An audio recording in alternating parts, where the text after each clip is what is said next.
Welcome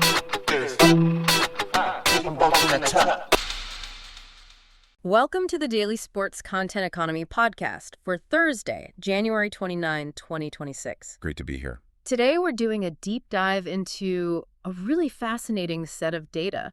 We've pulled from a grand total of about 136 articles and references. And what's so interesting is how the data just pulls in two opposite directions. You have these record-breaking highs and then complete collapses happening at the same time. Exactly.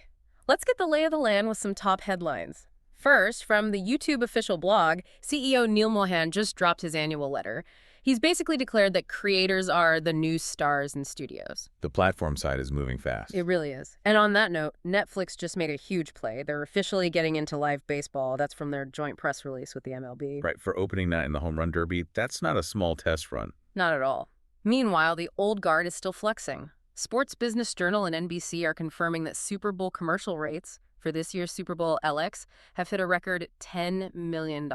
For 30 seconds. 30 seconds. It's unbelievable. But while that's happening, the individual talent is just exploding.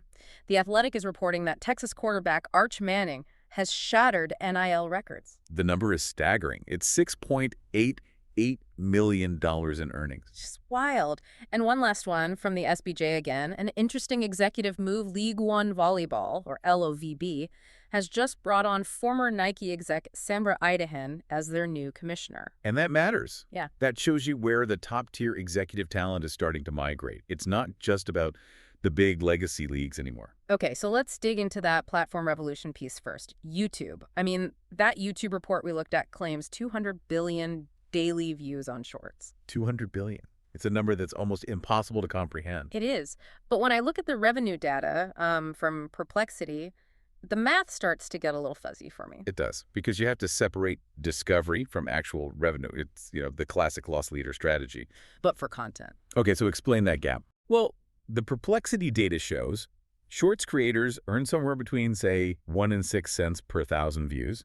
It's tiny. Right. But premium long-form video, that's earning $10 to $20 per 1,000 views. Yeah. A massive difference. So the strategy isn't really that shorts make money on their own. It's that they are the cheap, massive funnel to pull people into the long-form stuff that actually pays the bills. Precisely. And that's what makes the Netflix move so interesting. They're not playing that volume game. No, they're going straight for the premium content. Exactly. Yeah. $50 million a year for those MLD rights, and that includes the Field of Dreams game.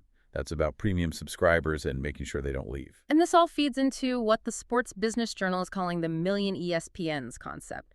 They're pointing to the 2026 Winter Olympics as the real test case for this. Yeah, it's this idea that you won't just have one big broadcast anymore. It'll be thousands of different creator-led feeds, niche streams. That honestly sounds exhausting for the viewer. It might be exhausting, but it's also incredibly efficient for advertisers, and it shows you where the market is collapsing right in the middle. Right, so you have the $10 million Super Bowl ads on one end. The absolute premium tier thriving. And on the other end, you have the total collapse of the regional sports network model.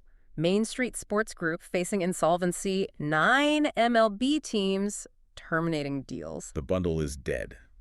It's over. But the money isn't just vanishing. This is what I found so surprising in the Sports Pro data.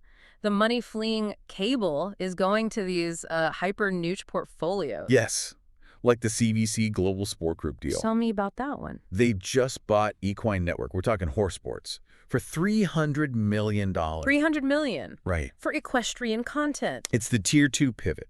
Investors know they can't outbid everyone for the NFL. So instead, they're buying these really deep, really sticky communities over broad, dying cable packages. Speaking of owning a community, let's talk about the athletes themselves. That $6.8 million valuation for Arch Manning, The Athletic put it in context. That salary is higher than what 35 NCAA head coaches make. Think about that. The labor is now officially worth more than the management. And the labor is becoming the storefront. Look at Luka Doncic. He didn't just go sign another shoe deal. No, he built his own thing. He launched 77X. It's a direct-to-fan commerce platform built on Shopify. He owns the customer. He owns all the data. And you can see this model is already trickling down. I mean, really fast. Yeah, the Michigan High School Athletic Association just approved NIL for high school athletes. We're talking about teenagers now. And it's happening with emerging leagues, too. The GIS Sports was reporting that a league like LOVB is landing sponsors like Sephora and Spanx. Brands you wouldn't typically associate with sports. Right, because the ROI is just better there than trying to get seen in a totally saturated market like the NFL. It's a pure efficiency play. Why rent an audience from a network when you can just partner with the athlete or the league that is the platform? That really is the big shift, isn't it? We're moving from a world where athletes and creators rent an audience from a network to a world where they are the network. They are the entire media company. Yeah.